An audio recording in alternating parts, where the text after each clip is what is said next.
Hey everybody, this is Paul Dosky. This is one of the hosts, normally from the regular Everything Horror podcast, but since my girlfriend is not here for another 5 hours, 4.5 hours, I decided to kind of go solo, and this is going to be its own thing, like an off-season, I'm going to call it. But today we're going to talk about The Evil Within with two buddies of mine, one girl.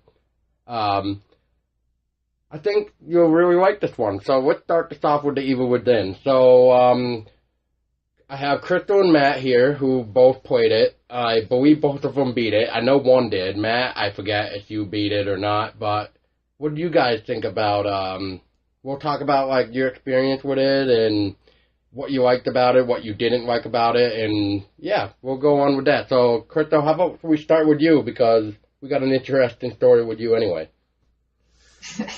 Well, since that was like one of the first horror games I got back into, and I actually Twitch, it holds like a near and dear spot to me. Don't get me wrong, it was a pain in the ass sometimes, but it was a really fun game. It kept me involved, it got me scared, so I really enjoyed it. I liked the monsters you fought, even though the Keeper was the worst one I think for me. He was a pain in the ass. I named him Boxy, because that's what, I didn't know his name at the time, so he was Boxy the whole game. Yeah, the Keeper, yeah. God, I hated him. But I love him at the same time. I still have my Keeper jacket, so. Oh, you do? Oh my god, that thing is so badass. I love it. Oh my god. It got on sale, so A, double plus. Damn right. I think I actually told you about that sale too. You did. You know what I told about it. I was like, oh my god, it's cheap, let me get it. So yeah, I'm just want to say. Go ahead. Oh no, I just really enjoyed the game. A lot of people gave it a lot of crap, but really, you know, I actually heard good things, just good things about it. No, I heard people gripe about it, saying that it was just a bad ripoff of Resident Evil and things like that. I'm like, well, one of the guys that did work with Resident Evil worked with this. So, well, I mean, yeah, I'm gonna hold you on that one for a minute. Actually, the guy who directed it, is Shinji Mikami, who actually created Resident Evil. Shinji Mikami created Resident Evil, so if anything, this was supposed to be the next Resident Evil of his. That's the way I look at it. But instead, we got Resident Evil 5. I wish it was. Yeah. I remember when Shinji Mikami first announced that he was leaving Capcom, so, yeah. And Resident Evil 4 was his last one. That kind of upset me. Because then we got garbage from then on out of Resident Evil. But anyway, what I was going to say real quick, too, is for people listening, Crystal and I, it's actually really funny how we met. And after we met, we became really good friends. She was actually streaming The Evil Within one night. She was on Chapter 10 during I'm going to call it the boss fight of the car garage. And she just kept failing and failing. And I just remember just like, finally, I'm just like, okay, she really needs help. So I get in to the game and I'll let Crystal take the mic. So, he got on, and at the point, Twitch wouldn't let me have chat. So, he would send me messages.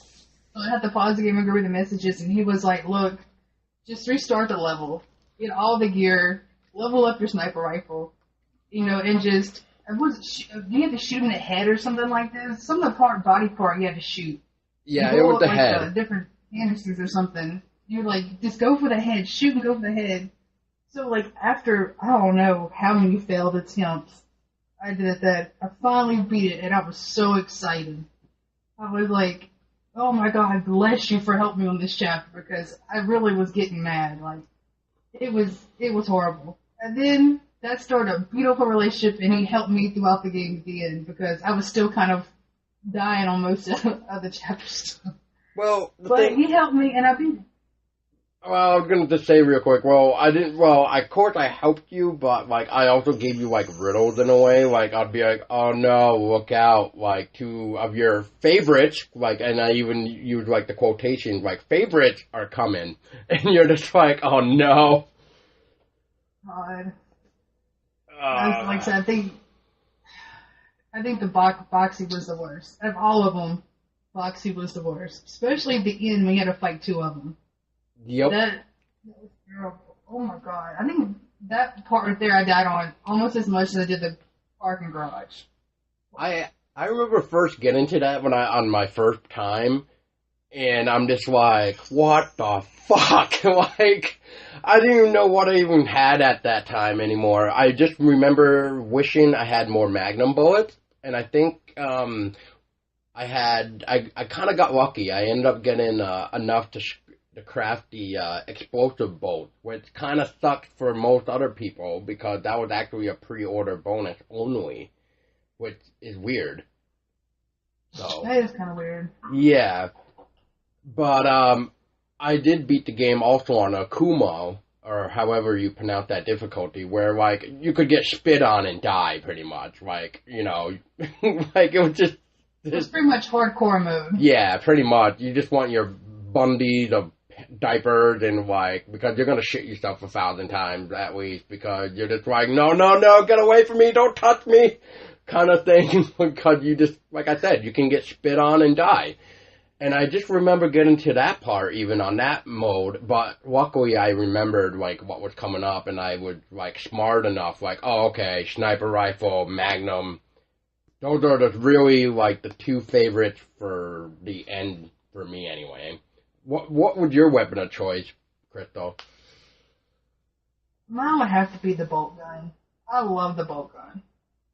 Like the frost bolts and the explosive bolts. Those things have saved me so much in that game. That was probably my favorite weapon. Was that? What was your favorite level? Did you have like a favorite level at least?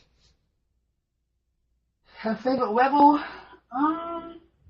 Even though I hated them the most, the ones with the keeper. Like, out of all the bad guys in that the monsters you fought, the keeper levels were my favorite. The first time you met them, or the two like the time where you meet both of them, like which one? The first one probably, because that was like when I really felt accomplished, when I finally beat him. Like, cause I remember I messed up, and I thought I didn't have enough bolts. And then somehow, miraculously, I had enough parts to build them, and I beat them. And I remember I sung We Are the Champions after I beat him the first time. So I think the first time I met him was probably my favorite one. Okay, yeah, so that would have been like my heart when 7. two of them came at me. Yeah, that was definitely near the end of the game, which I just couldn't believe there was two of them, especially when like one went the other way and one went the other way, and it's just like, oh my god, I'm about to get trapped. They pretty much sandwich you in hallways if you weren't careful. Yep. Like, you got to be kidding me. Yeah. What I even hated is, was it when you defeated one of them, when you met both of them, where like, there was like water, or like that like laser disc thing would come at you. And it's just like, oh great, now I got this to deal with. On top of the two. I think it's after you beat one of them, I think like it fills with blood or something, or water, and you have to like wade through it. Yeah. Okay, Matt. That was also fun, but... Matt, since you've kind of been quiet, what are your thoughts on Evil Within? Did you enjoy it? What's your favorite gun level? What do you want to talk? Let's let you talk. I like the shotgun. Which shotgun? Because, once again, if you pre-ordered it, you got a shotgun. If you didn't pre-order it, you got the regular one. So... I got the regular gun, I think. The one that you actually find... Shotgun. The one that you actually find in the game? Yeah, so the regular. And then the boss that I got stuck on was probably Laura. I got stuck on her at the first try I attempted her. And then my favorite boss, like, arena or battle would probably be the Keeper. I just thought it was interesting. I actually enjoyed Laura fight. The one where you had to burn the body, then burn her. Like, I thought that was actually really interesting. Yeah, that one was really cool, too. I did like that one. I didn't like when she chased you, though, like through the hallways or whatever. Oh, the first time you meet her? Yeah. Yeah, I was like, come on now. But she was a pretty fun boss. She wasn't as hard as the other ones to me. I mean, she was a challenge until because if you didn't know to get the bodies and burn them, you didn't know how to beat her. But once you found out the certain way to burn the bodies, and then you could kill her, she got pretty easy. Yeah, especially if you got her to follow you into the what I'm gonna call incinerators. Yes. If you did that part just right, even too, you would like, you would pull that freaking lever, she would fall down, and you would hear her scream, and then you're just like, oh crap. Oh man! Yeah, speaking of which, I as much as I liked that part, I actually hated that part on Akumo. All the freaking dead bodies got burned, and the incinerator, man. Oh my god, she was a bitch. She was such a bitch. I just remember dying a few times because I'm just like, okay. Like, what am I gonna do to get you to the incinerator? Like, oh my god. But, I believe I was playing on the mode before Akuma, and I was having a hard time. What would that be? Nightmare? Yeah, that was Nightmare. I think so. Yeah. Yeah. See, I haven't been brave enough to go to them levels yet. It's tough, man. It is. But, let's see here. There was another part in the game that I liked. Which one? It was the one with the two brothers, the twins. Oh, yeah, that was interesting. That was a fun part. I remember on Akumo on that, because I remember running past the first one, and then I think you meet the second one before Dumbass. I'm going to call him Dumbass, because he really is a dumbass. Your partner there. And he's just like, oh yeah, you need to do this. And it's just like, dude, you take your freaking sniper gun and start helping me. Like, oh my god. And I don't know if you guys remember the part even, but the wide open area where if you actually go over to it, you can actually duck underneath and you'll be safe from the two brothers. I don't know if you guys knew that. Oh, no, I didn't. Crawl space? It's during the boss. There's like a crawl space you get into. Yeah, it's like if you know where Dumbass was standing, it would be like right across from him, where you could literally just duck underneath, and you could actually shoot the stupid brothers too, as long as they didn't really see you. Or if they did see you, you would have to creep back in a little bit. But that's actually how I beat the two brothers on that part. I just freaking peekabooed outside, just be like, hey, here you go, here's a couple shots for you assholes, and now I'm gonna go back to hide because you guys are coming after me. Yeah. The dog part even, or the wolf or whatever that was, that part was even a bitch too on Akumo. So when I got past that, I was just like, okay. Okay. But yeah. I totally forgot about the dog part. Oh man. I found that to be so much of a pain the first time through, because I was just like, what are you even supposed to be doing here? Like, how do you fit into this storyline? Yeah. And then when you had to go back to get the stupid glasses, I'm like, really? Fuck the glasses. Like, fuck that. But no, of course, you need to go back in for the glasses. Now, what do you guys think of the first time seeing the trailer? Like, if you guys even remember the first trailer, which was pretty much the opening of the game, especially in the beginning where you're looking at the computer feed to see what happened to the security guard. And then What's-His-Face... I was impressed. And then What's-His-Face just, slits all three of the cops' throats, in pretty much, 3 seconds. But yeah, what did you guys think of that? I think I saw the E3 trailer. Yeah, I think that was the E3 trailer, I think, too. But yeah, what were your guys' first impressions of it? I was pretty interested in it. I was like, this seems like it'd be a pretty fun game. So it kind of piqued my interest when I first saw it. I was like, this is a game I could probably play and actually enjoy. Because it was just something different compared to some of the horror games now. They're all a bunch of just Five Nights at Freddy's jump scares. Jump scares, jump scares, jump scares. And I hate them kind of games. When I saw this, I was like, okay, this looks pretty cool. This brings back old school horror to me. And that's what got me kind of really interested. Nice. And Matt, you were saying something too about the trailer? I got excited for it because, like you said, I didn't like Resident Evil 5 or 6. So when I saw this, I was really interested in it. And then when I finally picked it up, I was happy that I got it. So Yeah, I was really happy with it, especially that I pre-ordered it to get the special stuff. But not just that, but I mean, I played the game and 100% it twice, even all the DLCs. I don't know if you guys ever played the DLC or not, but we'll talk more about that. I did. Both. You did? Uh-huh. Okay. I played, Did you play all three of them? I played Kidman's and I played the Keeper DLC. Okay. Kidman's storyline, and then I played the Keepers. There's a third one? Yeah, there's 3 DLCs. You got the first part of the story, then you got the final part of the story, and then you got the Keeper. Okay, then I must have played all of them. I think I did at least. I know I played the whole game, Kidman's story, and then the Keepers. So. Well, the DLC story was with your partner there, pretty much answering like where she been all that time, because she was dealing with her own problem with the company. Yeah, that's Kidman's story. Yeah. But yeah, the Keeper DLC, oh my god. I love that. I love that DLC. Oh my god.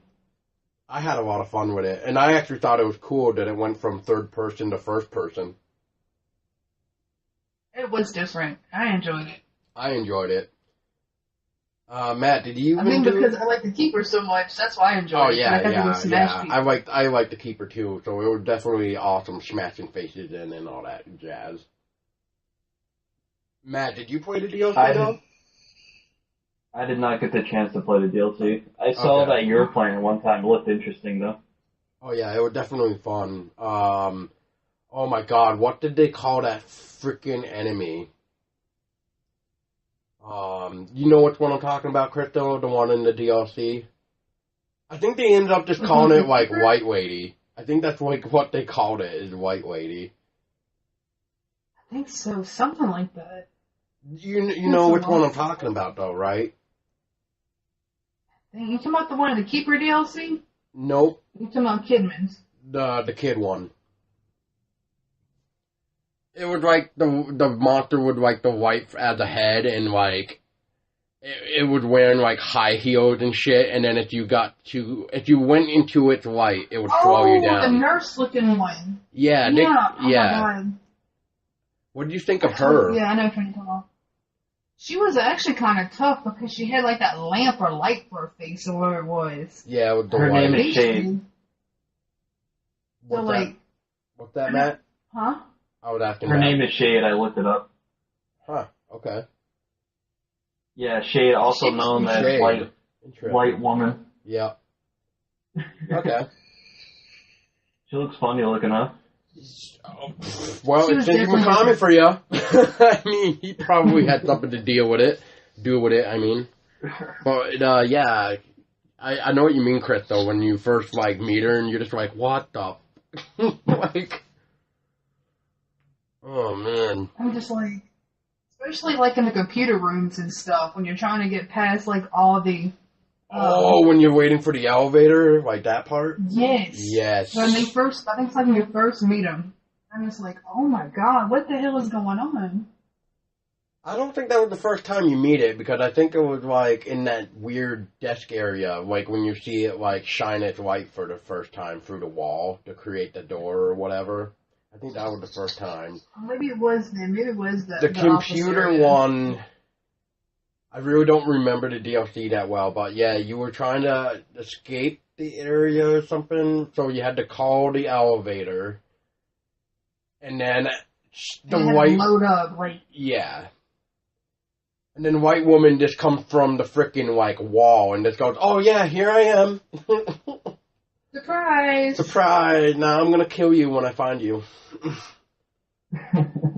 I did enjoy it. I mean, she kind of like was the keeper for me. Like, she made me mad, but she's probably my second favorite bad guy in the game. Definitely. But, yeah, so we'll take a break from the Evil Within for a second, and we'll just talk about you guys. So, Crypto, you have a Twitch channel, correct? I do. And Cristello Lovebello. yeah, so you still stream from what I've seen. What's your schedule like? It's chaotic with my work schedule. It's whenever I'm not completely exhausted or I'm not fighting for the TV with my old man or my roommate. So it's like Sunday nights and Monday nights if I can get on. Nice. Now, where can like people find you? Like, what's your Twitch name? So if people wanted to find you, It's Cristello, CHRYSTELLO _ Lovebello, LOVEBELLO. yeah, And you'll see this girl in a beanie, looking super sexy in her profile pic. damn right. You and that beanie. Those are my trademark, my hats. Those are like your trademark things. Like without that beanie, it is a no-show. It is. Like, and the whole thing about the beanies was my headset hurts my ears, so I started wearing them as extra padding. Yeah. And then everyone like likes my beanie, so I'm like, you know what? I'm just wearing my hats. I don't care if it's like 90 degrees outside. I'm wearing a hat. I'm wearing a hat. Stuff. So, what type of game do you stream besides horror, as we were just discussing? But what else do you like to stream? I guess whatever tickles my fancy. I do the Tall Tale games. Doing Uncharted 4 right now. What else? I play Overwatch. Kinda okay, like, I get bored with it, but I'll play it every now and then. So it's just a mixture. Mostly it's horror, but I'll play action, adventure, shooters. It just really depends. If it catches my interest now, I'll play it, but my heart lies with horror. Yep. Yeah, I'm definitely a horror man, too. Which, I got a funny story for you, too, Crystal. I actually just platinumed Alien Isolation for the third time. I have not picked up that game since it beat. What? Like, I think I was on board and didn't even ask for it back yet. Oh my god. It's $20 now. Alien Isolation is $20 now. Is it really? Yep. You can go out and get it for $20. 18 used, I think it is. So yeah, I would definitely recommend it. It's a good game, but it's a pain in the ass. Like, yeah. It's worse to deal with than, like, I don't know. I think I almost broke my controller a couple of times playing Alien Isolation. Just because I got mad at it. What I actually hated the most is that Alien Isolation and The Evil Within came out the same month, but like a week apart. First it was Alien Isolation, then it went to Evil Within. I don't know if you guys even noticed that or... I didn't even notice that. Yeah, I don't really remember the release date that well, but I think it was like... Yeah, wait. I think it was like October 7th for Alien Isolation, and then it was October 14th, which it was a day after my birthday when Evil Within came out. So I pretty much called it like a belated present for myself. But yeah, I just remember playing Alien Isolation for that 1 week, and then once Evil Within came out, I forgot about Alien Isolation. I was so focused on Evil Within, it was not even funny. I wasn't going to play Alien Isolation until I think you and GLP kept mentioning it to me, and I was like, alright, I'll play it. I think there's someone else that was asking me if I was going to play it too, and I was like, well, there's a bunch of you guys asked me to play it, so I guess I will. I don't regret it, but there was a lot of that part of the games I didn't like how the other people had guns, but you could not pick up their guns after you killed them. Like, it gave it a challenge to the game, but I'm like, they're using it, why can't I use it? Well, I see why they did the health system the way they did, because they were really trying to make it like a survival horror, which I get that aspect, but, do you think there should have been like more health? Is that what you're saying? I'm saying there should have been like more options and like, more health and more defense, like, because the other humans on the ship would have a gun or a weapon, and once you killed them, you couldn't take their weapon. Yeah, that was annoying. You have the blueprints to build stuff, but I'm like, how can you not take the gun they had after they shot me with it? What did you think of the story, though? How do you like the story? The story was really good. I enjoyed the story. Yeah, I liked how I really liked how... Go ahead. Go ahead. I'll just go ahead. Here we go. All right, la. All right, I'm just gonna say real quick. I just like the story that it tied in Aliens and Alien 3. Like it actually tied in those in a way because this was about Sigourney Weaver's daughter, pretty much Amanda Ripley, and like I don't know if you guys ever paid attention or seen the movies recently, but if you watch the director's cut of Aliens, you actually see or get a mention of Amanda Ripley for like I think like 5-10 minutes, and then that's it. So it's nice to see like a little tie-in between Aliens and Alien 3, the movies anyway. But you were saying, Crystal.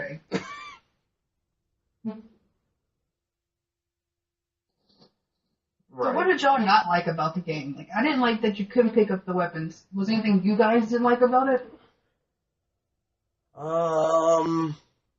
Well, before I really get into that, because I think there is something I didn't like about it, and I'm trying to remember it, but one thing I actually thought was really unique, which I don't know if you guys even noticed, but when they were making the alien in Alien Isolation, he wasn't script. They just like made him and this pretty much made him do what it should do, pretty much be a predator. Yeah, he's random, yeah. Yeah, he's very random. Like it's not always the same for everybody, which I thought was amazing. That was such a cool concept, and I like the idea that the alien gets smarter when he kills you. So, like, if you pretty much, I was reading like if you go into the same locker every time, that alien is gonna catch on. He's gonna find you. Yeah, that alien is gonna catch on. Like, oh, it's this locker. Same with like the noisemaker and the flares and stuff. Like after a while, it will get used to the point that it's like, oh, this asshole trying to distract me. That I did like. I did like that part about Alien though. Like when it hooked up to your mic or like your camera, and it picked up noises. So if you made noise, the alien would be able to find you a lot easier. I did like that. That was probably one of my favorite parts of the game. Yes. And I actually used that to my advantage every time. If I didn't feel like wasting bullets on the humans, I would bang everything I could just so the alien could come and kill them all for me. So let's see. One thing I hated about Alien Isolation, and then we'll go back to Evil Within about that too. But Alien Isolation, I'm going to have to say the androids. Just because of the melee. Just because of the melee. I hated how quick they could react. And it's just like, dude, like, you shouldn't, I don't even think an android really should be that, intelligent, I'll say. Like, how quick are they? Like, I don't get it. Like, I just don't. I don't see how quick they can really just do that. I mean, with a gun, I understand. But, I mean, with a melee, holy crap. Like, every time you go to swing at them with a maintenance mech, they just grab your arm and they're just like, oh, I see an opening, and then they'll, like, bitch slap you in the face. Yeah, so I didn't like that either. I couldn't stand them, dude. Like, I couldn't stand the mission that you had to help me on. Like, we had to, like... Oh, the reactor. I guess it was, like, a generator section? Yep. The reactor, yes. Oh, my God. I could not stand that little fight right there. I kind of wish SharePlay would have at least allowed somebody to stream it too, even though it's not them playing it technically, but still. I mean, you gotta admit, you even said yourself, you're just like, I wish I could have streamed that. Cause, wow. I think that was pretty much your comment. It was just... Yeah. But I just play like it was. Yeah. It was a hard game. But it was a fun game. Yeah. But I'm trying to think of anything else I would like found interest about Isolation, but really the Android was like really the only downside I thought. Hard. Okay. I can understand hard being hard, but I mean, 3 bullets to kill you, like 3 bullets. You were extremely squishy in that game. Yes, but like I said, I understand why they did it because they were trying to make it survival, but they should have at least made it a little bit better too. But I think they had the good concept, but I think they just kind of pushed it a little too far for the survival aspect of it. Well, I don't know if you played it, Crystal. Matt, I have no idea if you even played it because I never even knew you at the time, but did any of you guys even play Alien Colonial Marines? No, I heard it was bad, so I didn't buy it. Yeah. What was that, Crystal? I said I didn't play it, but I heard it was a terrible game. Yeah, I remember following the game, and I was just so excited, especially when Sega uploaded or showed off the 10-minute gameplay with the alien queen and the aliens inside the ship and stuff, and I'm just like, this is going to be a fantastic game.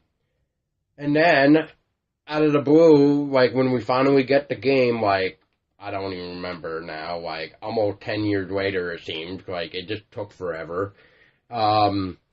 We just get this piece of garbage. And I blame it on Gearbox.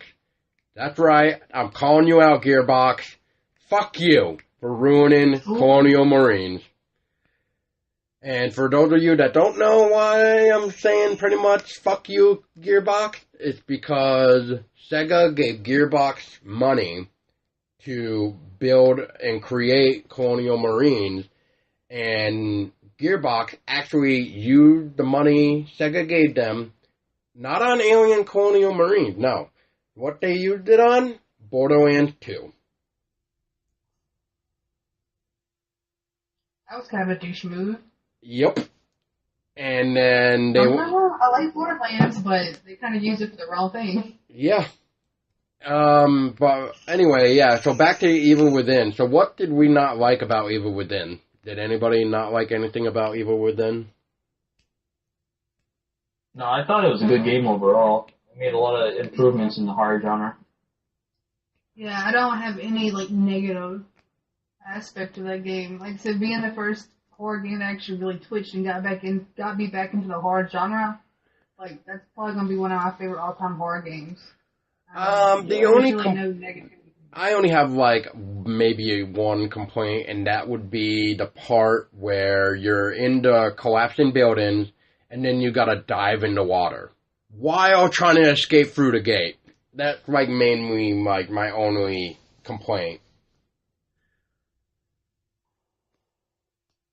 I don't remember that part. You had to like wait for the gate to start opening up, Crystal, and then you had to start swimming to it.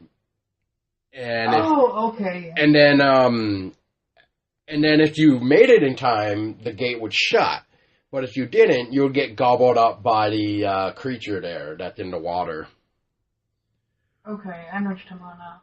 Yeah, that's really like the only complaint I had, just because it was just like really, I don't even think they really needed to add that.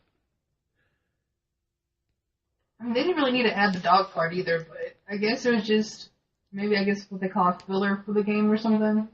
Just to have an extra creeper that you had to get away from. Yes, but I see what you're saying too, because you only saw the dog once, though. Yeah, I mean, the dog had really no story at all to that game. No. He was just like caged up, and then like, you know, you got what you had to do, and then next thing you know, he's like attacking you. It's like, whoa, hold up. Like, a minute ago, he was just fucking sleeping. Yeah. Oh my god, I'm trying to remember his name now, too. The boss's name there. The guy who pretty much, like, taunt you throughout the whole game. That guy with the hood. I can't even remember it now. His name now. Talking about Rubik? Yes, that's his name. What do you think of him as a I like Rubik. Yeah. As a bad guy, like the main bad guy, I like him.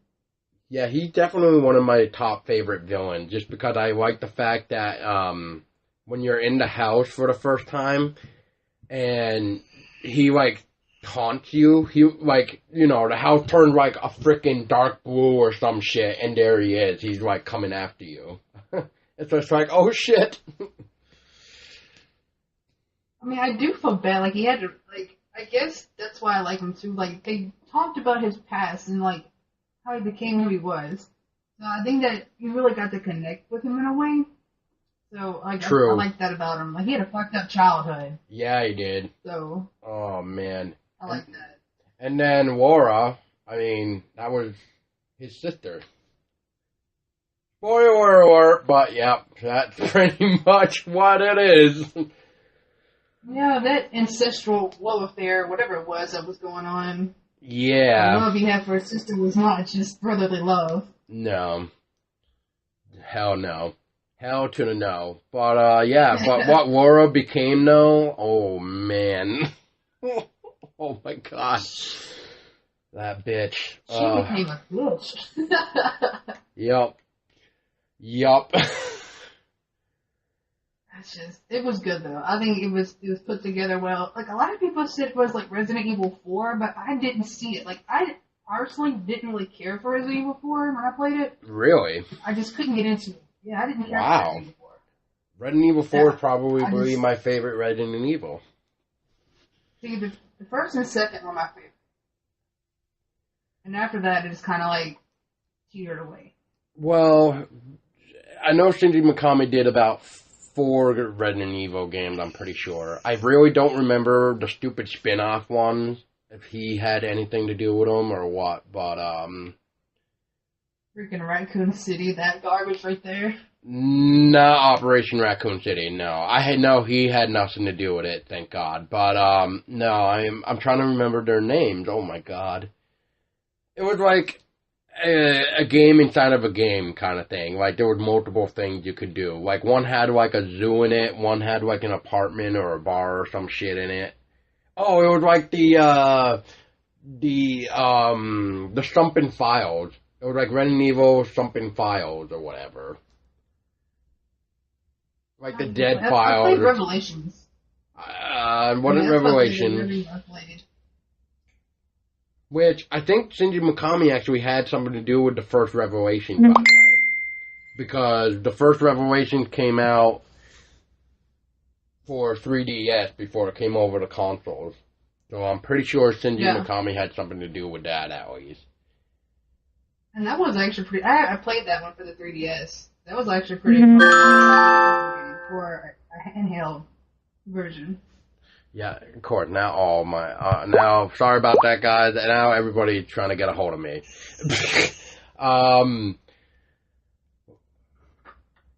I remember playing it for PS3, and I'm just like, this is really well done. Like, I really liked it.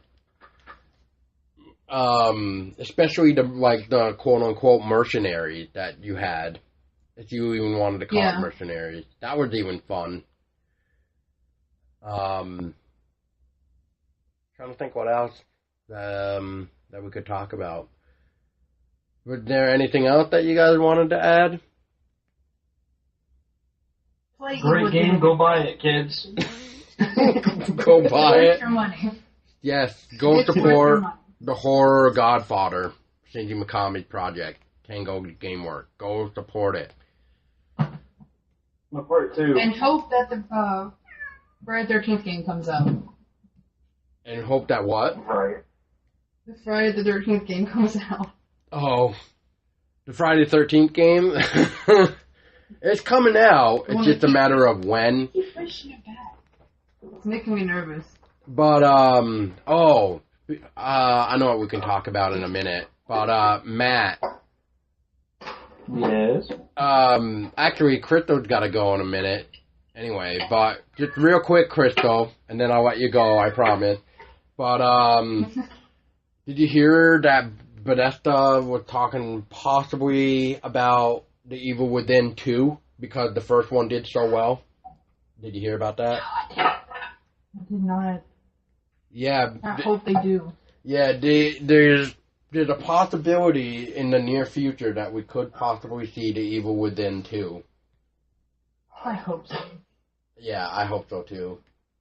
But yeah, if you guys had to rate Evil Within from like 1 to 10, what would you rate it?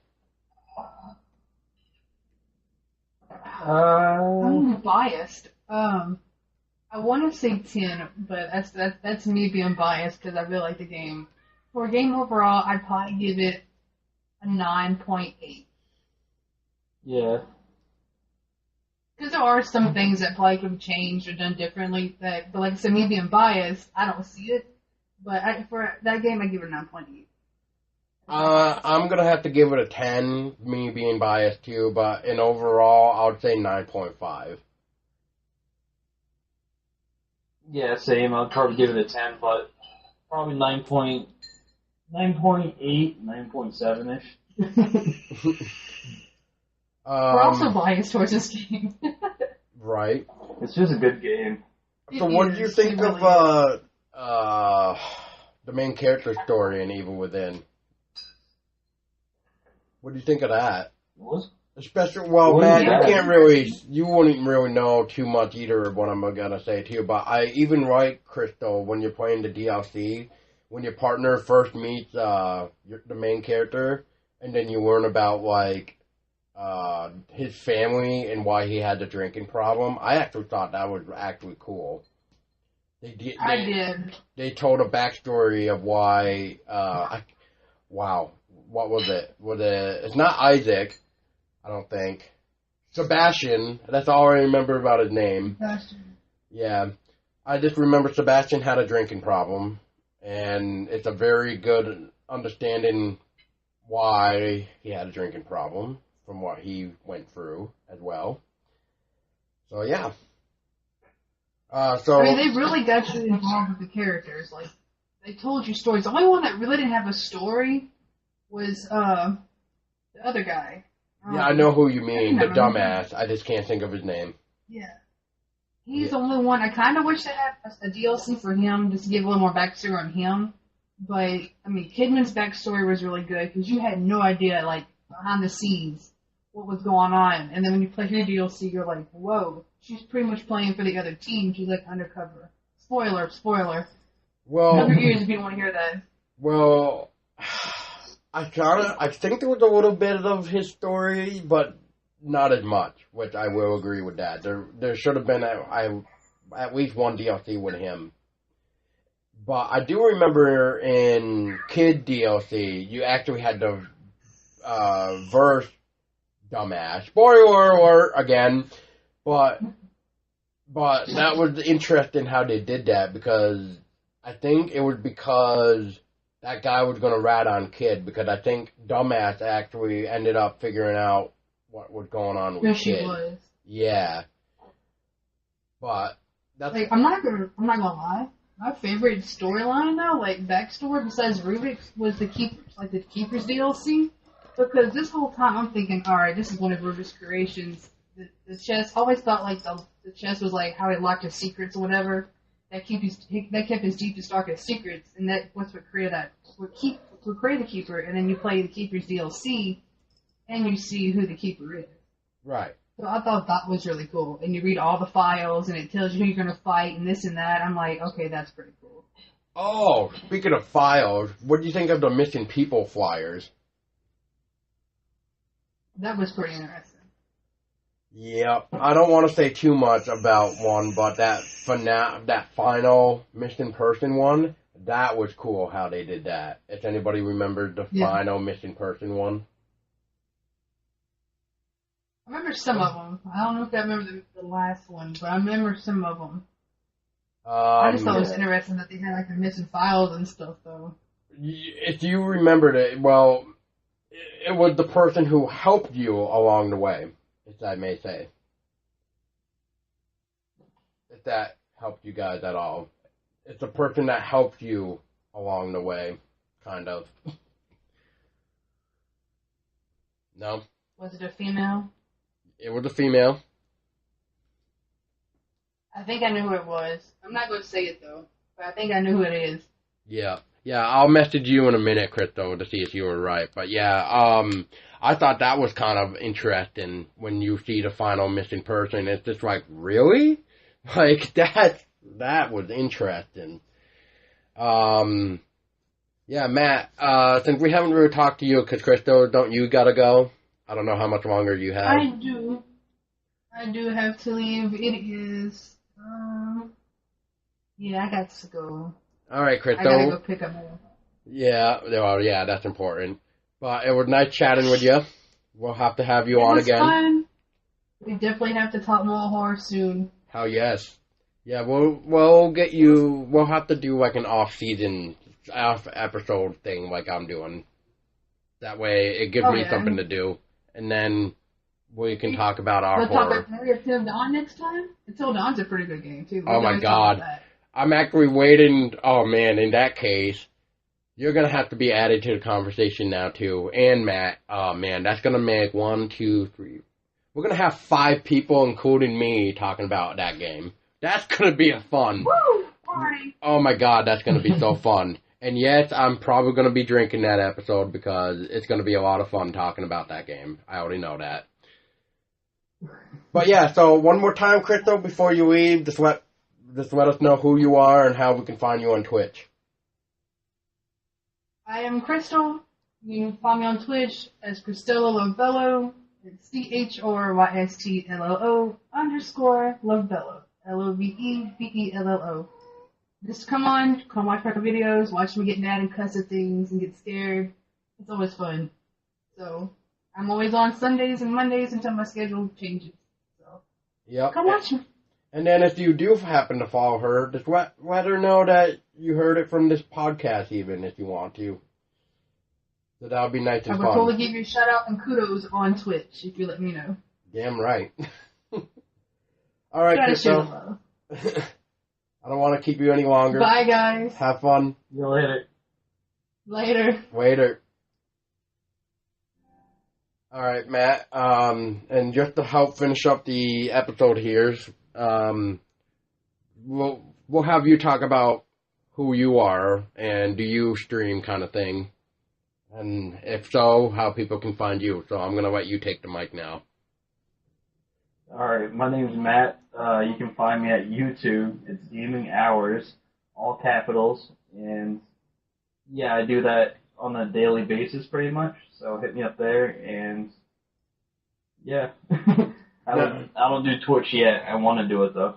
Well, what type of games do you like to stream or record? I record pretty much all the AAA games that come out, but recently I've been playing a lot of Resident Evil 7. So we'll talk about that for like a couple minutes. But what was your take on Resident Evil 7? Did you like it? Did you hate it? I liked it. There's times that I didn't like it, but it was just because of my fault. It wasn't something the game was doing. It did take getting used to though, because I'm used to all the original Resident Evils. So that was you mean original, like you're so used to it being third person and not first person, like is that what you mean? Yeah, exactly. Yeah, exactly. So how did you like that though? The first person turn. How did you like that? Once you get used to it, I didn't mind it. Now, plus I played it in VR and. Oh. Speaking of VR, so how would you prefer VR over regular edition, what to say? If you could afford it, yes. But I know it's expensive, so I wouldn't. Even though it's fun playing it through your TV, it's really cool playing it through the VR. So if you can find somebody that has it, I recommend trying it at least once. Now, you were telling me there is actually a difference between the VR and just doing it on the TV. Do you remember what that was? Was it the aiming, was it? Yeah, you can shoot a little better because you can aim with your head, and then you can actually you can look around at papers that you can't normally read on the screen. So you can actually like lean your head forward and you can read like text on the wall and stuff. It's pretty cool. Nice. Was there anything that you really didn't like about the game? Or I shouldn't say really didn't like, but you know, that you found like could have not been in the game? There was a few things, but I'll have to like think for a second what they were. So maybe next time I'm on the show, I could bring them up. Definitely, because I definitely know we'll have to do a show just on Resident Evil 7. Yeah. I don't know. As me being a fan of the original Resident Evil, I kind of find it to be very different. I did like the idea of first person. I like that they went a whole new different way to try out to help bring back Resident Evil, to help revive it, I should say. But I just think, I just think they failed for me, for like my taste, because Matt, as you know, you helped me platinum the game because I just couldn't, I just couldn't bear to just do it. I'm just like, oh my god, like, I'm just so used to. Well, one thing I'll just say real quick, and then I'll let you take it back. But one thing that really frustrates me is first-person games. Okay, I'm kind of used with Call of Duty. Yes, I used to play it. My last game was Call of Duty Ghosts. None of this futuristic bullshit. Get that shit away from me. If I want to play Halo, I'll go fucking play Halo. If I want to play Destiny, I'll fucking go play Destiny. But I don't. So I just want to throw that out real quick. But anyway, what I want to say real quick is I hate the aiming of Resident Evil 7. I like the fact that, like Call of Duty, where you can actually bring the gun to the middle of your screen to know exactly where you're aiming. Not this fucking, oh, I'm gonna aim, but it's gonna be like a hip shot. It's like, what the fuck? Like, that's so stupid. Yeah. But that's it's kind of like what... Go ahead. It's kind of like how me and you were talking when I was doing the share play. It was... The aiming's already bad, so when we were share playing, I had to aim at people's chests because I couldn't aim at their heads. Yeah. And I felt like it was more the game than it was share play, because I've share play games before and I was fine. Right. So yeah, I do agree with that. Yeah. Other than that, I don't know. I mean, I guess I'm just so used to the original third-person stuff that I guess first-person kind of maybe killed it for me. But, I mean, I am playing it still, at least the DLCs. But, I mean, do I really like the game? It had its moments, I guess. But story-wise, I'm not too fond with it. But if I had to rate it, I would give it a 7 out of 10, I guess. That would be my rating. Right. Mine would probably be an 8, even though I really like the game, but I've played better games already this year. Right, which we'll probably have to talk more about that too. Yeah, I think that's really it for me that I want to talk about. Matt, is there anything you want to add real quick? I loved the conversation we had here, and I hope to be back on your show. And we'll definitely have to have you back on, especially with Crystal. And then that one day when we can all get together and talk about it until dawn, that's going to be one hell of a podcast. Holy crap. I can already tell. To put this out here, I'm a shy person, so me actually doing this is making improvements. Yeah, I mean, I used to be shy, but it took me a while to even do something like this myself. So as time goes on, as long as you got certain people doing things with you, that's what matters, I guess. Because remember, I'm only doing this for fun. This is just a new hobby of mine that I just would like to do. Because, I mean, I know how a lot of people, if you state your opinion, you get slammed for it. Well, I'm going to just say, fuck you all. This is my opinion. And if you don't like it, I don't fucking care. So, there you go. Matt, I know you have the same attitude too, so, I mean, if you don't like a game, then you don't fucking like a game. If you love the game, then you love it. So. Exactly. Me and you've had this, me and you had opinions that I felt differently, and you know how I feel about it. Yeah. And it's the same for comments on YouTube, so it's like... Oh, man. So many trolls on the internet nowadays. So many. Yeah.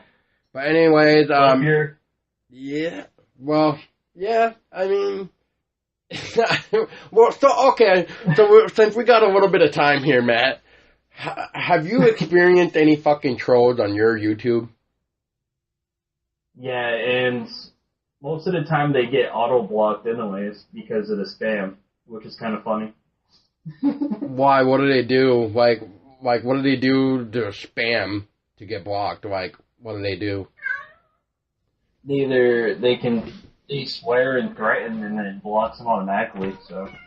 Oh, very nice. Very nice. Yeah, so you will see hate comments on my YouTube, but most of them are positive, so it's pretty cool. Well, that's nice. That's good to hear, Matt. I know when you first started YouTube, to my knowledge, you actually had a lot of problems with your videos, didn't you? Copyright strikes, yeah. Yeah. And I just don't get it. Like, why would you get a copyright strike if you can record the gameplay? I don't understand it. I mean, you're pretty much you're trying to sell to other people in a way. Like, you know what I mean? Like, you're showing off the game, yet, like, you know, it's not like you're saying, I don't know, I'm just trying to think of something now, but this is going to be completely made up and probably sounding stupid, but, you know, it's just like, oh yeah, dude, like we were just talking about with Evil Within, like, it's like me going and playing and being like, dude, I fucking love this game, and you would too. Go get it. No, because how am I going to know if that person gets up and actually goes out and spends like $20 or 15, whatever it is now, and then they fucking hate it. Like, you know, kind of like you and me, Matt. Like, you play your Dark Souls game and I don't anymore. Yep. Yeah, exactly. People have their opinions, and that's just the way it is. You can't care about some people's opinion. Yeah, exactly. But yeah, I think that should wrap it up. So yeah, I'll give Matt the mic one more time about how you can find him again. And I know we probably just heard it like 3 times now, but just for other people, go for it, Matt. You can go to my YouTube channel. It's Gaming Hours, and it's all caps. And yeah, if you come over, tell me if you found me through Paul's channel. Oh, through the podcast, yeah. Wait, by the way, my podcast is available on YouTube as well. I will be uploading each episode as they get recorded. So you don't even have to listen to it on Podbean. If you want to, you can just scroll on over to YouTube, because they will be there.